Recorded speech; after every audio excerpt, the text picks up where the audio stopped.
जय बाथौ धोरोमनि दुलाराय गुदि बाथौ आफादनि दुलाराय गुदि बाथौ अजा आफादनि दुलाराय गुदि बाथौ अजा आफादनि जय बर' हारि बाथौ धोरोमनि जय बर' हारि बाथौ धोरोमा मुलुगाव गेरेमसा जालांथों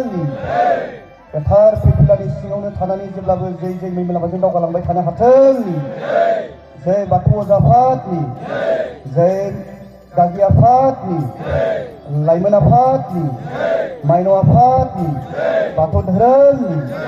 जय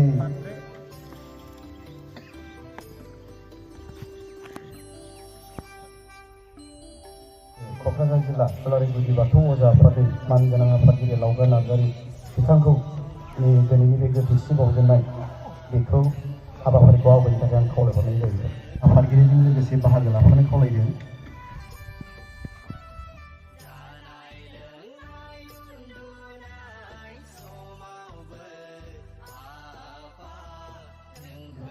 नासिगिरि मुस्ति फरेस्ट बसुमतारी आफादगिरि दुलाराय गुदि बाथौ अजा आफादनि सारानो जाहैगोन बेखेव बिथांमोननि मुङै जाहाथे जोंनि दिनै बे हाबाफारिफ्रा मोजां मोजां जाफुंथों आरो जोंनि थाखानाय गोदोनि खुंबोनाय आसार खान्थि बायदि जोङो सोरगोआरि जालांनायफोरखौ जों मान बावो दा ओंखायनो बे समाव दान्दिसे 1 मिनिट जोङो दाहा बावनो थाखाय बयखौबो गुरै खावलायदों जाहाथे स्रियै बयबो 1 मिनिट आखाइ खबजोबै बाहागो लायो जागायो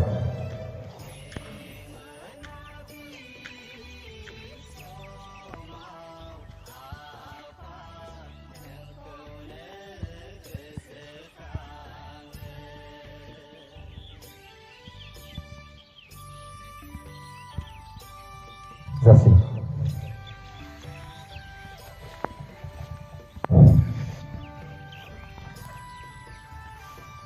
दिनैनि बे गोथार सानाव गोजोन हामलायथि बयनोबो बावग्रोबाय मैयानिफ्राय जागायनाय क'क्राझार जिल्ला बाथौ अजा आफादनि 5थि खेब जेनाखि सावरायनाय बेजों लोगोसे जोंनि दुलाराय गुदि बाथौ अजा आफादनि 2थि खेब जेनाखि सावरायमा जथुम दा बेजों लोब्बा लाखिनानै फिरफिला आवरायनाय हाबाफारि आरो गोथैसि बावनाय हाबाफारि दा बेवहाय जोंजों बाहागो लानो हानाय गाहाय नेहाथारिजों लोगोसे नेहाथारि बिथांमोन आरो बेजोंनो लोगोसे जोंनि मिरु आफादनिफ्राय सफैनो हानाय गासैबो जोंनि बिबानगिरि आरो जोंनि सोद्रोमा लोगो नोंथांमोन आरो नैबे क'क्राझार जिल्लानि मोनफ्रोमबो बियाबा आनसलिकफोरनिफ्राय गासैबो जिल्लानिफ्राय दिनैनि बे हाबाफारियाव बाहागो लानाय जोंनि बाथौ सिबियारि नैबे जायगानिफ्राय जानानै गासै मानगोनां रायजो राजा नोंथांमोन खान्थि बायदियै जोंनि मोनफ्रोम हाबाफारि खुंफुंनायाव बा सावरायनायाव जोङो फिरफिलाखौ मान होनानै जिहेतु जोङो आफादजों सोमोन्दो थाबोनानै बहाय जायफोर नुजादों बिथांमोना मिथिखागौ ओंखायनो आङो हाबाफारिजों लोब्बा लाखिनो जिहेतु जोङो फिरफिलाखौ उरायहोदों दा बेवहाय फंनैसो बाथ्राखौ बुंनानै आं फोजोबनो सानदों जेखिजाया जोङो दुलाराय गुदि बाथौ अजा आफाद दानिसो एसे जोंहा सेक्रेटारिया फोरमायनाय बायदि जोङो दिनैजों बोसोरथामाव आगान सुरबाय 22-25 माबायावहाय नैबे डिसेम्बरावहाय जोङो दाजाजेनदोंमोन दिनै बे 23आवहाय जोङो बे 25 खालि जोंनि दाजानाय जेनाखि सान बेजों लोब्बा लाखिनानै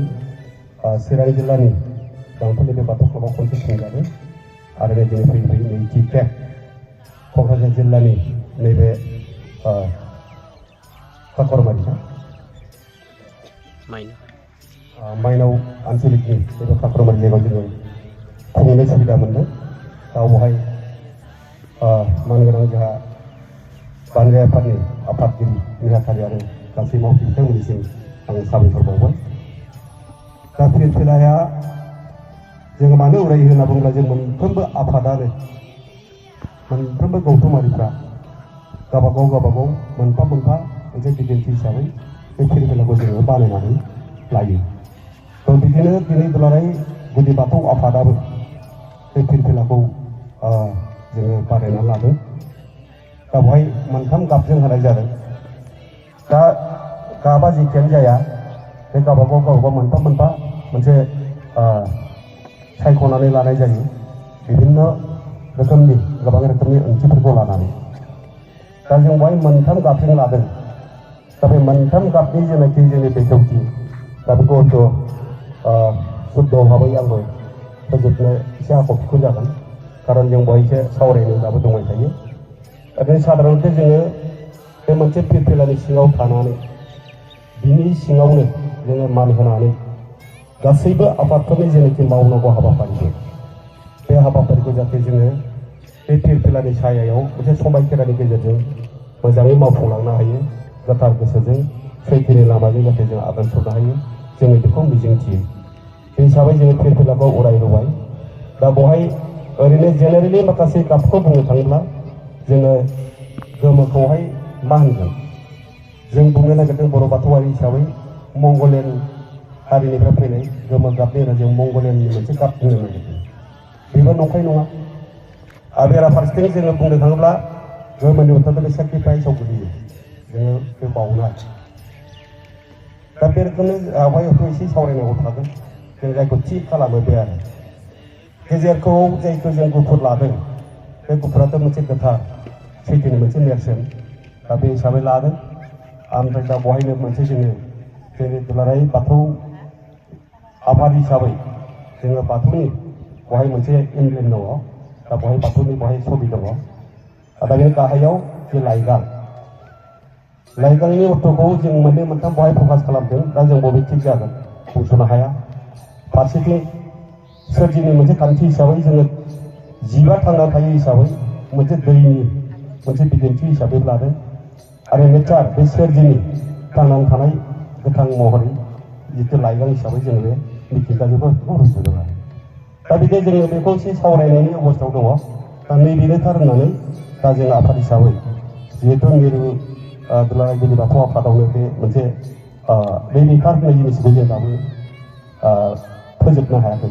दा जों अजा हिसाबै बेखौ नैबेनो थार होनना बुंनायाबो जोंहाबो आख'फोरखौ जागोन आरो ओंखायनो आं बेखिनिखौ बुंबाय दा जोङो फिरफिलानि सिङाव थानानै गासैबो हाबाफारिखौ मावनायनि बे थांखिजों जोङो फिरफिलाखौ अराय होबाय आसा खालामदों जोंनि नैबे दिनै सानसेमानि जेनाखि सावरायमा मोनसे सावरायनाय दा बेवहाय जोङो आयदाखौ आं एसे ओरैनो फोरमायखानो लुबैदों हयथ' गोबाङा नैबे लाइनखौ दांफैथ'नो हायाखै गुबुन गुबुन संगठन आरो गुबुन गुबुन आयदाखौ दांबाय थादों दा जों अजा हिसाबै जिहेतु रिप्रेजेन्ट खालामनांगौआ बांसिन अजाफ्रानो बाथौ धोरोम हिसाबै रायजोफोरनाव समाजाव न' हाबनानै खामानि मावनांगौआ अजाफोरनि बिबान दा बेवहाय गिदिरथार मोनसे गिदिर दायित्व दं अजाफ्रा दा ओंखायनो अजाफ्रानो बे हाबाखौ दांनाया गोनांथि दङ होननानै जोङो मिरु आफादजों रायज्लायनानै जोङो ओरै लाइनजों जोङो माखासे हाबाफारि लानो